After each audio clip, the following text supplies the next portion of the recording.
Pode, se quiser orar aí, Gabriel, fica à vontade, tá? Fazer Amém. oração aí. Vamos orar, irmãos. Senhor meu Deus, Pai soberano, aqui estamos mais um dia reunidos para aprender mais de Ti, aprender mais da Tua palavra.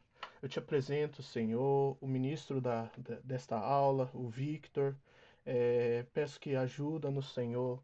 Ilumina os nossos corações, o nosso intelecto, ajudando com Teu Santo Espírito para que não só aprendamos, mas apliquemos em nossas vidas todo o aprendizado aqui nessa noite. Agradeço a presença de todo mundo e peço que seja um ótimo estudo. Amém. Amém.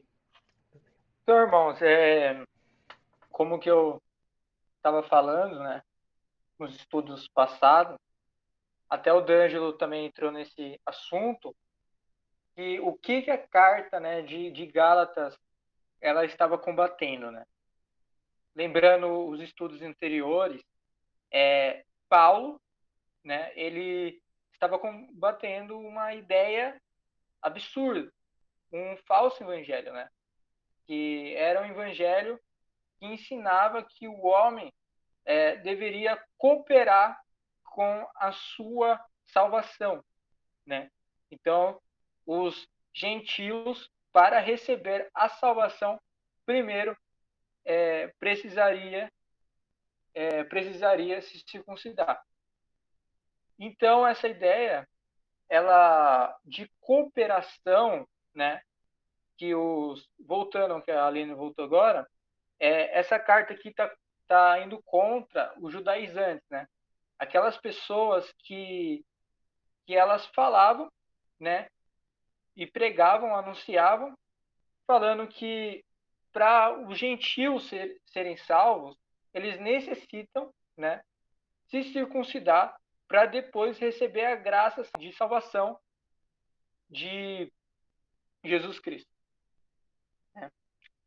Então a gente vê que isso foi totalmente combatido, né, por Paulo, esse falso ensino, porque os judaizantes falaram que Paulo, né, pregava um evangelho fácil, um evangelho que era para agradar ao homem, né? Imagina, eles eram acostumados, né, a se circuncidar, a guardar as leis cerimoniais, né? E logo vem Paulo dizendo que a gente não precisa, que não é necessário, na verdade, se circuncidar, né? Então isso trouxe um abalo muito grande, né, para eles, em ver essa doutrina ser pregada por Paulo.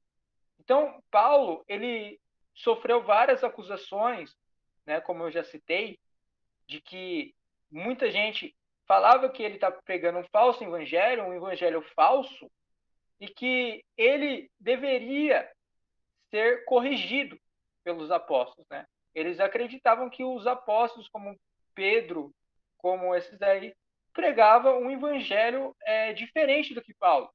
E ele deveria ir lá em Jerusalém, né? Para que os apóstolos ficavam lá em Jerusalém, né? Para ser corrigido a doutrina de Paulo. E nesse capítulo aqui, começando, né? A gente vai expor hoje o versículo 1 até o 10, se possível, né? Paulo vai apresentar um argumento, né, muito forte em defesa do seu apostolado.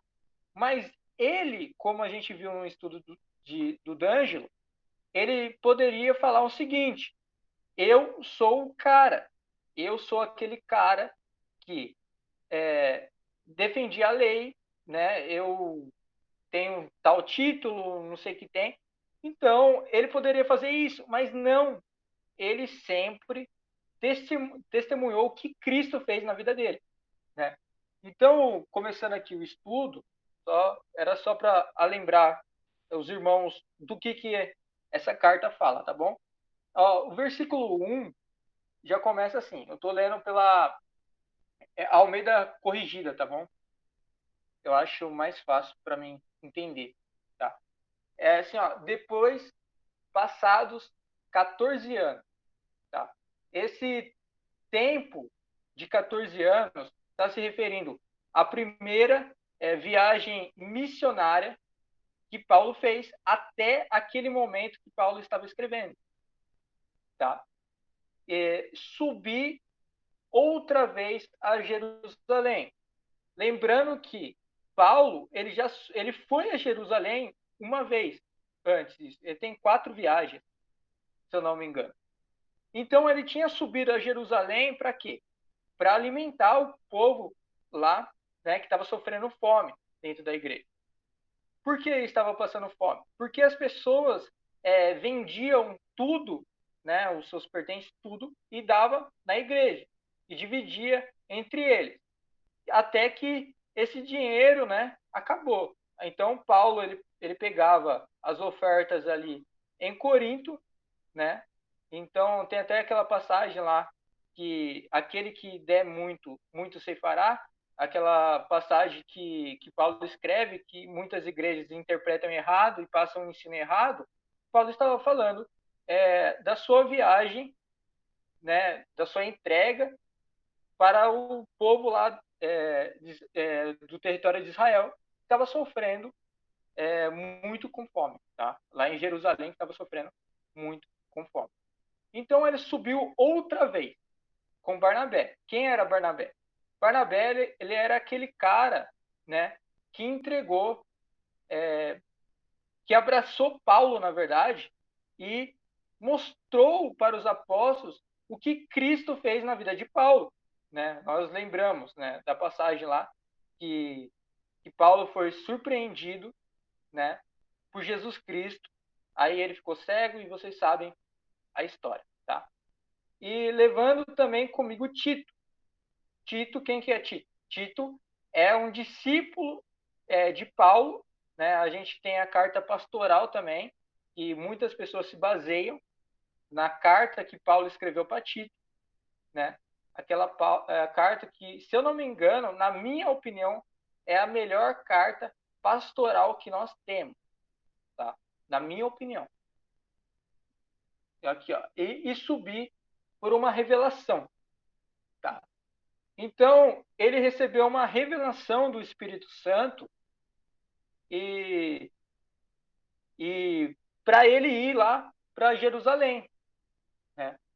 Ele expôs o evangelho que pregam entre os gentios. Então, ele subiu a Jerusalém.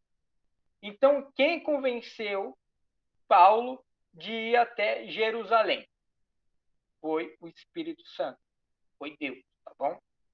Então, ele foi para expor, né, o evangelho que ele pregava entre os gentios. Ele diz aqui, ó, e subi por uma revelação, ele expôs o evangelho que prego entre os gentios e particularmente aos que estavam em estima.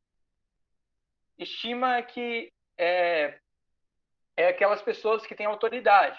Então, ó, e particularmente aos que estavam em estima. Ele está falando dos apóstolos. Então, ele mostrou, né, aos apóstolos o evangelho que ele pregava entre os gentios, para que de maneira alguma não corresse ou não tivesse corrido em vão.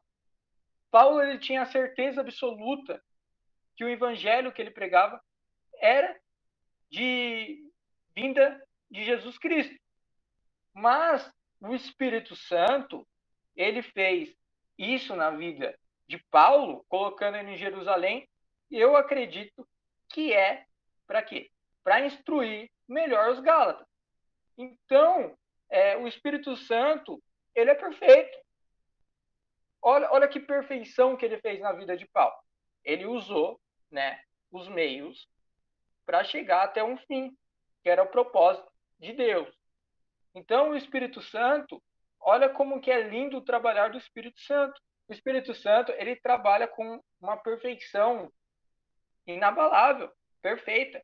Então, ele levou, né, Paulo até Jerusalém para ele mostrar, né, para Paulo mostrar que realmente ele tinha uma autoridade apostólica e que Jesus estava com ele.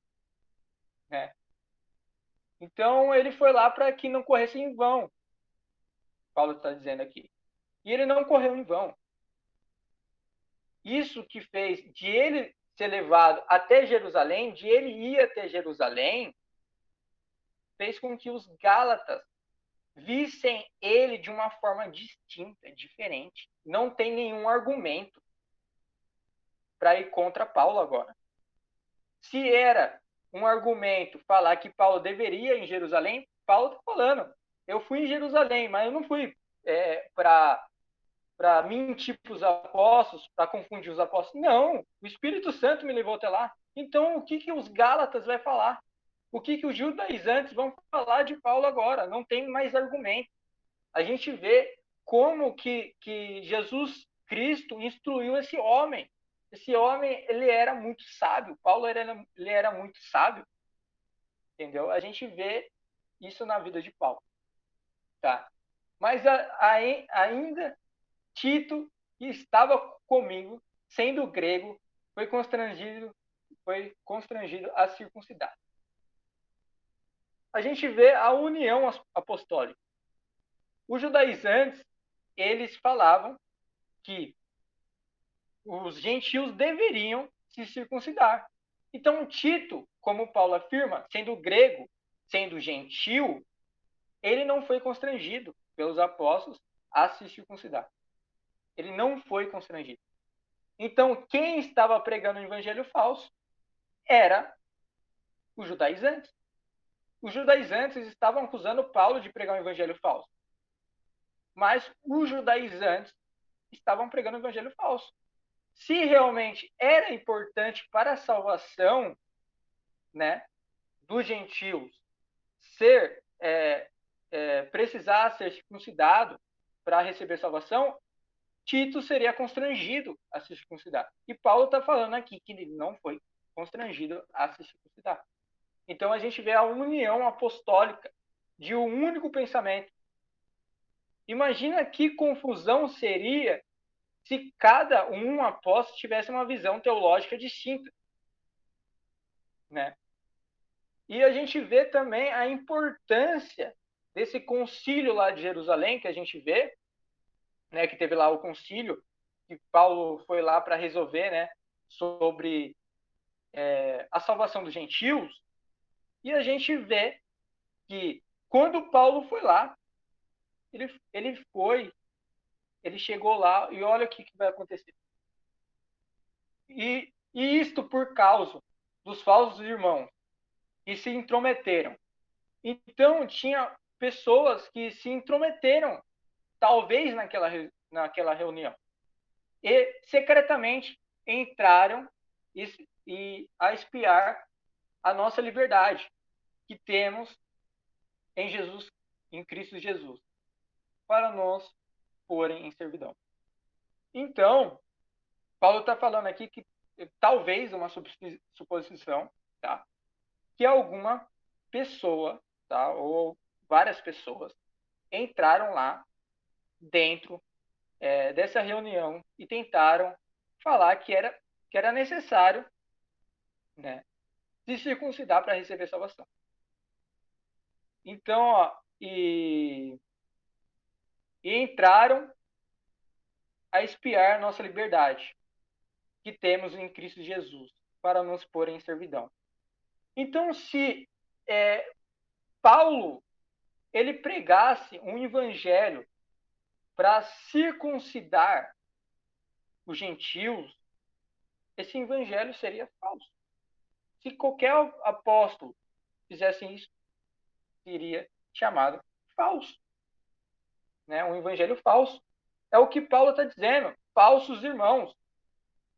Pessoas que escravizam nós, né? São falsos irmãos. E ainda a gente tem um probleminha que é o seguinte, tá? Se Paulo ele circuncidou Timóteo, por que ele não circuncidou Tito? E qual o motivo de Paulo ter circuncidado Timóteo?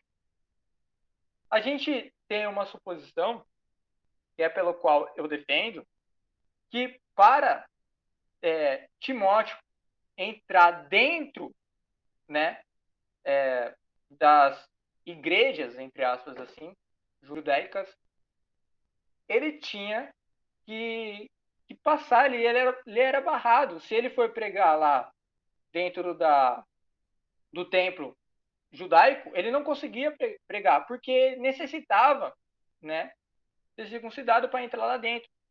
Então, Paulo, ele usou, né, aquele argumento, dizendo que a mãe de Timóteo, ela era judia. O problema não estava na circuncisão. O problema estava no que as pessoas pensam sobre a circuncisão. Então, Paulo, a hora que ele circuncidou Timóteo, ele não estava fazendo isso para Timóteo receber a salvação. Não. Ele não tinha esse pensamento. Ele combateu esse pensamento. Né?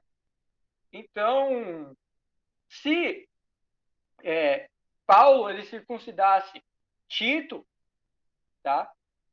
Ele iria fazer uma armadilha contra ele mesmo. Se os judaizantes iam totalmente contra a doutrina de Paulo, e Paulo falava assim, nossa, e Paulo combatia eles, né? E depois ele se considerasse Tito, o pessoal falava, nossa, mas esse cara, ele é totalmente louco, ele tá contrariando a gente, né? Ele tá falando uma coisa, mas faz outra. Então, a gente vê isso na doutrina de Paulo. Que Paulo não estava sendo contra a circuncisão em si, mas o que as pessoas pensavam sobre a circuncisão. Tá bom? Então, vamos para o versículo 5. Ao quais nem ainda por uma hora cedemos com sujeição. Então, eles não cederam. Tá? Para que o evangelho, que a verdade do evangelho permanecesse em vós. Então, a gente vê o caráter do verdadeiro cristão. Ele não cede. Ele não cede para o falso evangelho. Né? E falando sobre isso, a gente vê que eles estavam reunidos, totalmente reunidos, né, entre eles. E essa união, para tentar ver se os apóstolos estavam, né, focados realmente em Cristo, é tão importante para nós nos dias de hoje também. Se a gente se reunir e trocar uma ideia, conversar entre nós e ver se realmente a gente está no mesmo alvo, eu acho isso muito importante. Tá? Então, dentro de uma igreja, necessita ter um concílio, uma confissão pública daquilo. Olha, a nossa igreja prega tal coisa. É isso, isso e isso. Tá bom? E eu acho que para a gente permanecer melhor na fé, a gente precisa disso. A gente precisa de mais igrejas que fazem isso. Né? E quando a gente conversa com pessoas de outras denominações, a gente deve conversar com ele. Tá? Então, eu muitas vezes, na minha vida, eu meio que rejeitava as pessoas de uma visão um pouco distinta da minha. Mas depois que eu fui conversando com eles aos poucos, eu percebi que a maioria dessas pessoas que eu rejeitava tinha o mesmo foco do que eu. Só tinha uma diferença em alguns pontos. Então isso é necessário para nós. Uma igreja bem edificada deve ter conversa, deve ter diálogo. E para ver se a gente está no mesmo foco. Tá? Enquanto aqueles que pareciam ser alguma coisa, quais tenham sido no outro tempo, não se me dá. Deus não aceita a aparência do homem. esses digo que pareciam ser alguma coisa, nada me comunicaram. O que Paulo está querendo dizer aqui? Que, ao contrário do que os judaizantes falavam, que se Paulo aparecesse para os apóstolos, a doutrina dele seria corrigida, olha o que aconteceu. Nada me comunicaram. Nada me comunicaram. Então, se nada me comunicaram, como Paulo falou, quer dizer que nada acrescentou. Não foram contra a doutrina que Paulo escreveu, de que Paulo disse, que Paulo falou. Pelo contrário, nada acrescentaram. Falaram, nossa, isso aqui está totalmente alinhado com o que eu prego. Totalmente alinhado. Essa doutrina é realmente o que nós pregamos. Esse foi o ponto de vista. Tá? Antes, pelo contrário, quando viram que o evangelho da incircuncisão estava confiado, como a Pedro, o da circuncisão. Então, ele está falando assim, é o mesmo evangelho, mas o evangelho que eu prego, diferente do que, tipo assim, é só diferente de posição, tá? Eu prego para gentil e, na maioria das vezes, e Pedro prega para os judeus. O evangelho é o mesmo, só muda os povos. É isso que Paulo está dizendo aqui.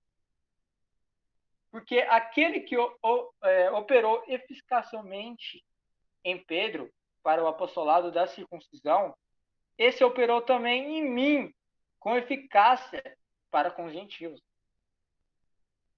Porque aquele que operou eficazmente em Pedro para o apostolado da circuncisão, operou também em mim com eficácia para os gentios. E conhecendo Tiago, Cefas e João, que eram considerados como as colunas, a graça que me havia sido dado, deram-nos as destras, em comunhão comigo e com Barnabé, para que nós fossemos aos gentios, e eles a circuncisão.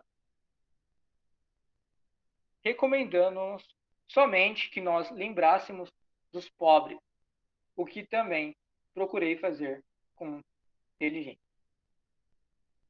Olha que legal. Então, o evangelho de Paulo,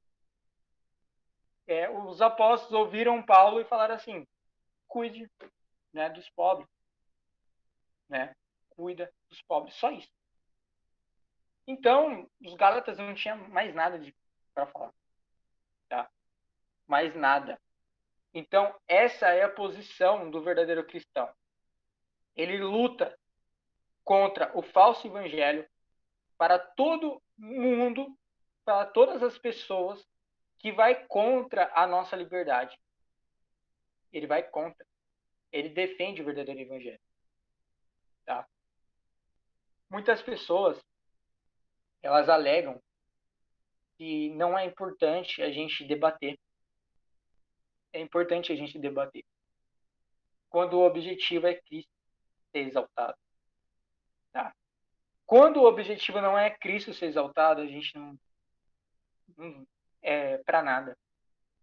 Então, quando os apóstolos estavam naquele concílio de Jerusalém, a gente vê ali em Atos, tá? Depois vocês podem ler, a gente vê que o objetivo era ser Cristo ser exaltado. Então, aqui, eu coloco na mesa, tá? Alguns questionamentos, tá? Um questionamento muito forte é o seguinte, e eu gostaria que os irmãos abrissem um áudio depois, tá? Para a gente tentar lidar com esse problema. O problema é o seguinte, se Jesus Cristo, ele disse, ide e pregai o evangelho a toda criatura, isso é fato. Jesus disse isso. Por que os apóstolos não saíram da Europa? Eles já tinham conhecimento do Egito, eles já tinham conhecimento da Ásia e alguns países ali, mas não tem relatos que eles pisaram e anunciaram o evangelho aqui. Os apóstolos contrariaram Jesus, desobedeceram Jesus. O que aconteceu? Essa é a minha pergunta. Se alguém quiser responder. E aí, Gabriel, sabe responder essa pergunta? Oi, ô Vitor. Oi, pode falar. Então, para começar essa pergunta, né, a gente deve saber qual era o intuito missionário ou o intuito apostólico dos apóstolos. Por exemplo, será que todos os apóstolos eram itinerantes como Paulo? Outra pergunta, se nos dias de hoje você consegue ver a presbiteriana tão missionária como a Assembleia de Deus? Não, não é. Mas qual é a perspectiva de missões que a pessoa tem? Porque a presbiteriana é uma igreja muito missionária, mas que tipo de missões? De que maneira ela é missionária? A Assembleia de Deus é missionária enviando missionários, fazendo evangelização nas ruas, indo nas casas. A presbiteriana é por plantação de igrejas, né? Agora, olhando para os apóstolos, a gente vai ver muita diferença em Paulo do que nos outros apóstolos. Os outros apóstolos, eles tiveram como objetivo trazer uma certa, digamos, edificar a igreja primitiva. O próprio texto lá de Corinto fala isso. Eles eram o fundamento da igreja. Então, as doutrinas apostólicas serviam para fundamentar a igreja. Como que teria que ter missões extracontinentais, digamos assim, se não havia um fundamento ainda formado ali? É claro que há registros, aí não sei se é falso ou verídico, de Tomé, por exemplo, indo para a Índia, né? De alguns outros apóstolos também, de alguns pais apostólicos, indo, por exemplo, para algumas regiões perto da China. Então a gente vai ver isso na história, mas até então o objetivo dos apóstolos era trazer fundamento para a igreja, tá? O ID é um mandamento universal e atemporal. Ou seja, o ID não foi só para os apóstolos. Até porque é impossível os apóstolos, ainda em vida, pregar o mundo inteiro, né? É impossível os apóstolos, ainda em vida, conseguir pregar para todo o mundo. Isso aí é impossível. Então, quando Jesus fala de pregar o evangelho a toda criatura, é óbvio que ali não é só para os apóstolos, mas é uma mensagem para a igreja, tá? Então, eu creio que isso vai acontecer lá em Mateus, por exemplo, Mateus 24, quando fala lá do juízo final, né, do sermão escatológico de Cristo, a gente vai ver que Jesus diz duas similaridades no fim dos tempos. Ele vai falar do crescimento da apostasia e do crescimento do avanço do evangelho. Então vai chegar um dia em que todo mundo literalmente vai ter ouvido falar de Cristo. Mas isso não tinha como ser no período apostólico. Tá? Então, o objetivo dos apóstolos foi fundamentar a igreja, trazer fundamento, trazer doutrina, e assim, com o tempo, isso ser avançado para outros lugares. Essa é a minha resposta. Perfeita colocação. Essa é a minha visão também, né? E então, o, esse, esse capítulo aqui de Gálatas 2, eu falei de 1 até 10, ele foi um pouquinho conflitante comigo, né? Como eu estava perguntando até no grupo, né? Eu tava vendo até Tito aqui, eu falei, nossa, Tito ele não foi circuncidado, Timóteo foi. Como que fica agora? Entendeu? Então, nesse capítulo aqui de Gálatas 2, estudando, eu notei vários vários probleminhas, assim, sabe? Que eu não conseguia lidar. Tipo assim, se alguém perguntasse para mim, do nada, assim, se eu tivesse, perguntasse assim, do nada, qualquer pergunta eu não conseguia responder, né? Tinha um amigo também, muito próximo de mim, ok. Tinha um amigo muito próximo de mim que ele dizia o seguinte, né? A gente tem um debate muito grande dentro da igreja sobre o apostolado de Paulo. Tem muita gente que fala que Paulo não foi apóstolo. E parece que ele defende isso, que Paulo não era um apóstolo. Mas como que não era um apóstolo, sendo que Paulo, em muitas declarações, afirma ser apóstolo de Cristo? Então, essas ideias devem ser totalmente combatidas, né? Se a gente fala que Paulo não era um apóstolo, então o fundamento não era nele. Então, a gente pode descartar tudo que Paulo escreveu, se ele não era um apóstolo, né? Então, a gente tem duas coisas. Ou o que Paulo está dizendo aqui é verídico, ou Paulo é um grande mentiroso, entendeu? Então, essas ideias, né, de querer falar que o apóstolo Paulo não é um apóstolo, que não tem uma, um título de apóstolo como os demais, deve ser totalmente rejeitado. Porque esse foi o argumento levantado pelos Gálatas, pelos judaizantes, que Paulo não era que não era como os outros apóstolos. Isso foi totalmente rejeitado, né, por ele. Então a gente vê as mesmas coisas sendo pregadas em pleno século XXI, né?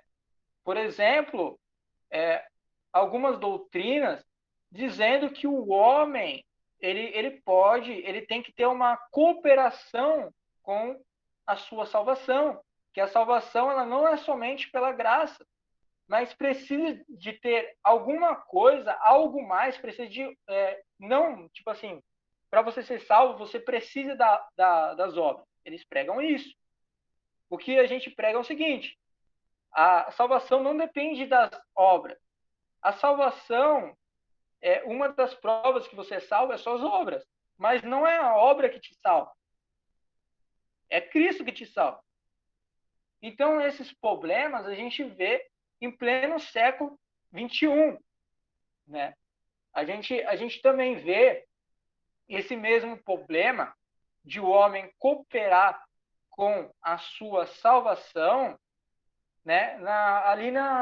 No período da Reforma, né? Quando Lutero ele viu as indulgências ali e ele viu pessoas comprando terreno no céu, essas coisas assim, e ele foi lá e instituiu a reforma. Ele achou aquilo total absurdo, né? E Lutero, por exemplo, amava essa carta aqui de Gálatas, essa epístola, na verdade. Então, a gente vê que esse problema que ali na igreja de Gálatas eles estavam enfrentando tem no dia de hoje. E eu acredito que isso vai ter até o fim dos tempos. Se a igreja, há mais de 2000 anos por aí, tem a mesma dificuldade, como, por exemplo, o pelagianismo, ali criado, que faz mais de 1000 anos que foi criado, ainda tem pelagianos, tem semi-pelagianos, eu acredito que isso será contínuo. Como Salomão diz, né? Nada de novo debaixo do sol. As coisas se repetem, né? Sempre vamos sofrer o mesmo problema. Sempre vai ter gente falando que a salvação é a graça mais alguma coisa. Isso deve ser totalmente abominável por nós. Paulo abominou essa doutrina. Ele falou assim que aquele que dizia que era necessário se circuncidar para receber a salvação, né? Ele falou que era falsos irmãos, né? Era falsos irmãos. Se vocês pregam isso, vocês são falsos irmãos. Vocês estão escravizando o povo. Vocês estão negando a liberdade que Cristo nos deu. a gente vê isso, né? A gente vê isso no versículo 4, olha aqui. Isso por causa dos falsos irmãos que se intrometeram e secretamente entraram a espiar a nossa liberdade que temos em Cristo para nos pôr em servidão. Olha o que Paulo está dizendo. A gente vê várias doutrinas colocando o homem em servidão, né? A gente vê diversas doutrinas colocando isso. Também eu vejo isso em algumas igrejas que falam, né, que para você receber tal bênção de Deus, é necessário você fazer, não sei, 7 dias de propósito. Campanha do sal, campanha da rosa, essas coisas assim. Isso coloca o pessoal em servidão, né? Para você receber um milagre de Deus, você precisa fazer tal coisa. Isso é voltar a 500 anos atrás, né? E voltar ao catolicismo, digamos assim, né? E o catolicismo, alguns católicos, né, dizem que você deve pagar indulgência. Qual a diferença tem dessas igrejas, né, que se dizem protestantes, né, com os católicos? Nenhuma. As indulgências ainda estão aí, né, escravizando o povo. Escravizando o povo. E isso deve ser abominável. Isso é um falso evangelho, não é um evangelho genuíno, não tem como, tá? Paulo está falando aqui que aqueles que escravizam a nossa liberdade são falsos irmãos, tá? Estou referindo aos mestres, tá? Aos falsos mestres. Minha oração é para que essas pessoas que sofrem, né, como os Gálatas sofreram, né, com esses falsos mestres, né, levantado com esses judaizantes, para que eles se voltem ao verdadeiro evangelho. Essa é a minha oração, né? Porque muitos ali em Gálatas foram confundidos, né, por esse falso evangelho. Imagina nós, eles tinham, né, contato com Paulo, né, diretamente com Paulo, e eles tiveram esse problemão gigantesco. Imagina nós, então, né, a gente tem a base e fundamento, né, o povo lá, eles eram privilegiados, mesmo eles não lendo as escrituras, digamos assim, eles tinham contato com Paulo direto. Paulo repreendia com boca. Hoje, para a gente ver a repreensão de Paulo, digamos assim, a gente tem que parar, ler e estudar, né?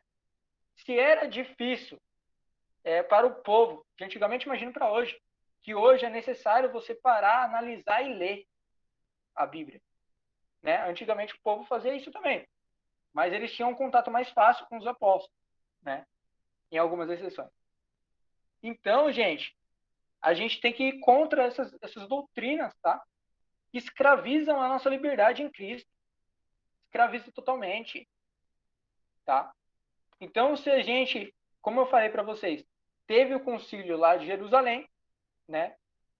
E o povo lá citou o evangelho, falou o evangelho, não teve nenhuma dificuldade entre os apóstolos, né? E hoje a gente vê várias dificuldades, né?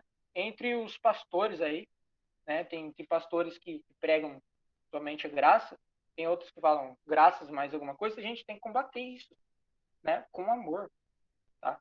Então, ali Paulo escreveu ao Gálatas com amor, tá? Olha, vocês saíram do verdadeiro evangelho. Vocês estão se apostatando, vocês se apostataram, alguma coisa assim do tipo. A gente tem que pregar esse verdadeiro evangelho. A única servidão que a gente tem é Cristo. Paulo diz: sou escravo de Cristo. Se alguém, quando eu sou escravo de Cristo, Cristo me dá liberdade. Cristo me dá liberdade quando eu sou escravo dele. Ele me tira, né, da condenação da lei. Ele me resgata com sua graça. E tem pessoas que ainda fazem a gente, né, ser escravo. Isso é uma abominação. Sabe? Eu acredito que nós, como verdadeiros cristãos, como pessoas que querem defender o evangelho, a gente tem que ir contra isso mesmo. A gente tem que ser contra. Tá? Se a gente não se levantar contra, que é o nosso dever levantar contra, como Paulo ele é um exemplo de cristão para nós, né? Ele é um exemplo, os apóstolos são um exemplo de porque nossa ordem de fé e prática é entre os apóstolos e os profetas. Então, a gente tem que ver, né, que realmente o exemplo que Paulo deu, né? E a gente vê, Paulo ele combateu o falso evangelho, a gente tem que combater também, tá? A gente não pode se calar, gente, tá? A gente tem que evangelizar essas pessoas como Paulo evangelizou essas pessoas que estavam sendo enganadas com o falso evangelho. A gente tem que evangelizar, tá? Se alguém tiver alguma coisa para esclarecer, alguma dúvida, algum comentário para acrescentar, pode ficar à vontade, tá bom? Gabriel, Gustavo, Enio, Aline. Quem mais está aqui? Opa, A Ana. Pode falar. É isso mesmo, né, que você falou, também que o D'Angelo falou na aula anterior, porque deve ser bem complicado para uma pessoa que a vida toda ela se apoiou em obras, se apoiou no legalismo. Eu mesmo, da igreja que eu vim, tinha muito legalismo, tinha muitas obras, tinha coisas, sabe, bem complicadas. E é muito triste a gente ver, eu não estou me comparando com Paulo de maneira nenhuma, não passo nem perto disso, mas eu já me sinto triste em ver essas pessoas, da qual eu já fiz parte, é, ainda estando daquele jeito, e eu tento imaginar como que deve ser a angústia de Paulo, né? Por causa dessas pessoas, de pessoas que estão ainda no mesmo pensamento que ele já fez parte, né?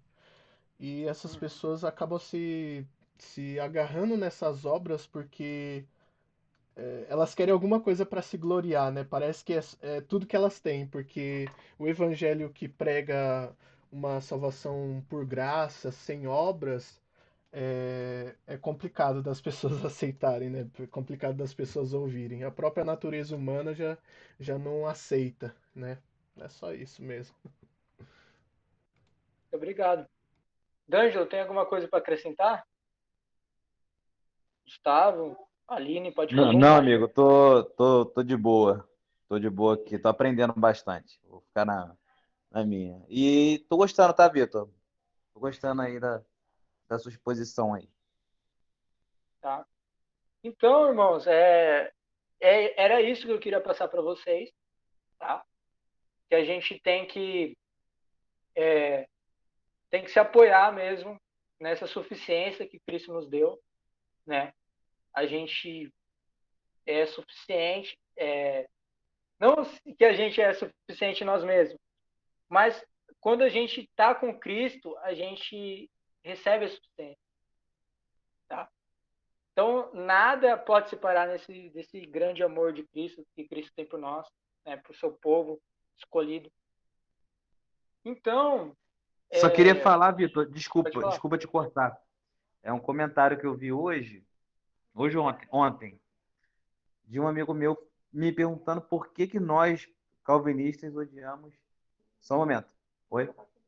Tá, é rapidinho. Por que que nós, calvinistas, odiamos tanto as obras, né? E a questão não é essa, a gente não odeia as obras, né? Pelo contrário, a gente sabe da importância delas. Só que a gente sabe aonde as obras devem ficar, né? Sim, As obras, elas são uma evidência de uma fé salvífica. Elas são a evidência daquilo que Cristo fez por nós, né? O único que foi salvo por obras também foi Cristo, né? Foi a obra dele que nos produziu salvação, e não a minha obra que produziu salvação. Então, nós, ah, nós somos salvos pela obra de alguém, foi Cristo. Então, nós amamos as obras, o que nós não... Eu creio que tem a pentecostal aqui, nós amamos as obras, as boas obras, mas sabemos que ela tem o seu lugar devido. E o lugar dela é justamente como uma evidência, né? Um aspecto de um salvo, e não como um meio de salvação. Tá? Só isso que eu queria falar. Sim, perfeito. Obrigado, viu, Sérgio? É isso, né? A gente sofre vários ataques aí, meio reformado aí. Ah, se eu já estou salvo, por que eu devo orar? Né? Por que eu devo evangelizar? Por que eu devo me santificar? Por que eu devo viver em santificação? Tudo isso a gente sofre, né? Infelizmente, né? Se o povo parasse para escutar a gente mais, eu acredito que eles seriam edificados, né? Mais e mais. Deixa eu dar uma olhada nos comentários. É a primeira vez que participo do estúdio do Victor, fiquei encantada. Não falta mais. A resposta é porque Deus não... Obrigado, viu, irmãos, aí pelo elogio. É tudo pela graça de Cristo, tá? Eu vou melhorando pelo tempo, tá? Vou melhorando pelo tempo, na verdade, tá? Esse aqui é um treinamento, tá? Quem sabe Deus me levanta como um pastor, ninguém sabe. Mas isso aqui é um treinamento para o ministério, né? Que se Deus quiser, eu tenha, que eu sirva, né? Futuramente, Deus faça o que Ele quiser. É o meu desejo. Eu quero ser realmente um pastor, tá? É um desejo que eu tenho no meu coração. E isso aqui me ajuda muito, porque faz eu focar mais, faz eu estudar mais, faz eu me dedicar mais, faz eu melhorar em conselhos, faz eu melhorar em vários aspectos, tá? Então, o estudo, aqui, quando eu dou um estudo, alguma coisa assim, é uma bênção para mim, porque é, eu tenho que realmente me estudar, me disciplinar, tá bom? Eu tenho bastante também. Tenho você, tenho o Francis, tenho o Torinho ali ajudando na apologética, então tenho boas pessoas aí, graças a Deus, tá? Então, o estudo de hoje, eu acredito que é só isso, tá? Eu poderia trazer um estudo melhor, tá? Eu peço desculpa para vocês. Poderia trazer algo melhor. Eu acredito que sempre temos coisas para melhorar, mas eu acredito que daqui para frente eu melhore bastante, tá? Se alguém quiser ter um comentário aí, pode fazer à vontade, tá bom? O Gustavo e o Enio, pode ficar à vontade aí. A gente também está propondo. Amanhã vai ter estudo, né, Danjo? Só para o pessoal não perder. Oi, Amanhã vai ter estudo, não vai ter? amanhã vai ser o cânone do Novo Testamento. E se ter alguma coisa sobre Israel, né? Se eu não me engano. Que era de Israel mesmo que eu tinha falado? Perdi. Acho que é o aspecto social de Israel, se eu não me É isso engano. mesmo. É. Ah, Vitor, deixa eu te falar uma Oi? coisa. Você falou algo aí que eu falava muito antigamente, né? Às vezes eu ia pregar em algum lugar muito em cima da hora. A pessoa me chamava e um dia, 2 dias antes. E eu trabalho também. Então eu não tenho tempo de ficar 3, 4, 5 horas preparando um sermão, né? E tinha vezes que eu ia pregar nesse lugar com uma mensagem muito simples, sabe? Muito direta. E saía meio frustrado. Uhum. Falava, olha, vocês me desculpem, eu não tive tempo de preparar um sermão, uh, um sermão de acordo com o que nosso Senhor merece, né? Que o culto não é para a igreja, mas o culto é para Deus. Eu não tive tempo de preparar e tal, e eu saía frustrado realmente. E um dia um pastor muito, muito idoso, acho que ele tinha 98, quase 100 anos, que foi aniversário dele esses dias de 100 anos, bem 100 idoso, anos. da igreja, 100 anos. Aí da Igreja Batista ele. Aí ele chegou para mim, né? Falou assim: Olha, meu filho, a mensagem para ser eficiente, ela não precisa ser tão teológica, não. A mensagem para ser eficiente, ela precisa ser humilde. Ela precisa nascer no profundo do teu coração.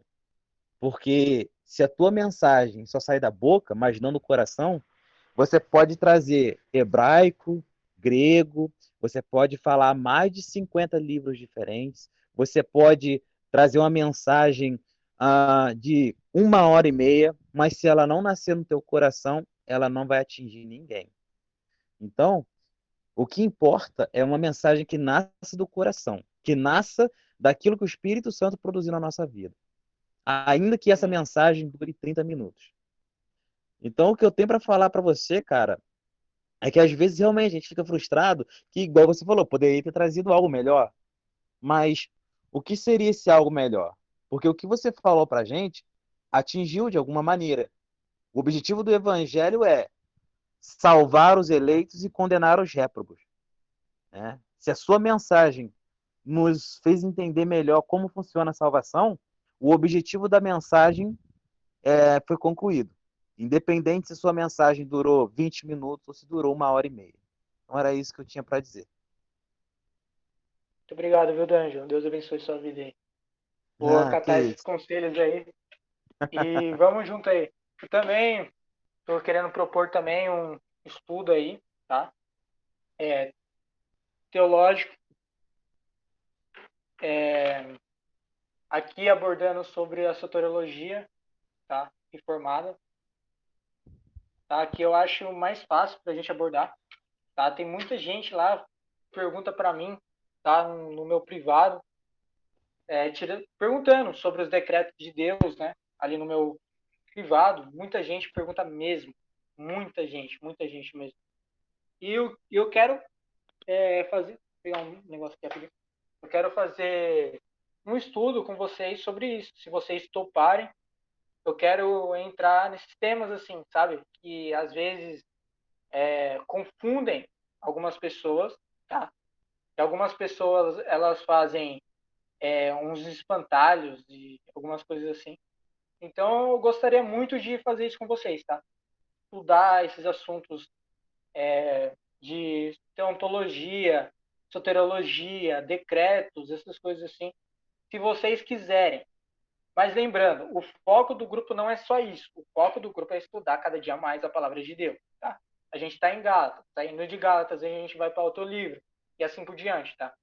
E a gente vai sempre colocando temas ali no grupo. O objetivo do grupo é instruir, né? Não só vocês, mas nós que damos estudos também tem muito a aprender, tá? Com vocês aí. Então, eu gostaria muito que vocês participassem. Se vocês toparem, será uma bênção. Tá? E tudo voltado para a glória de Deus, né? É claro. Então, pessoal, amanhã tem estudo. Vai ser 8 horas da noite, Danjo. Isso, Vitor, 8 horas. 8 horas da noite, sobre o cânon do Novo Testamento. Não perca, tá bom? E espero que vocês estejam nesse estudo.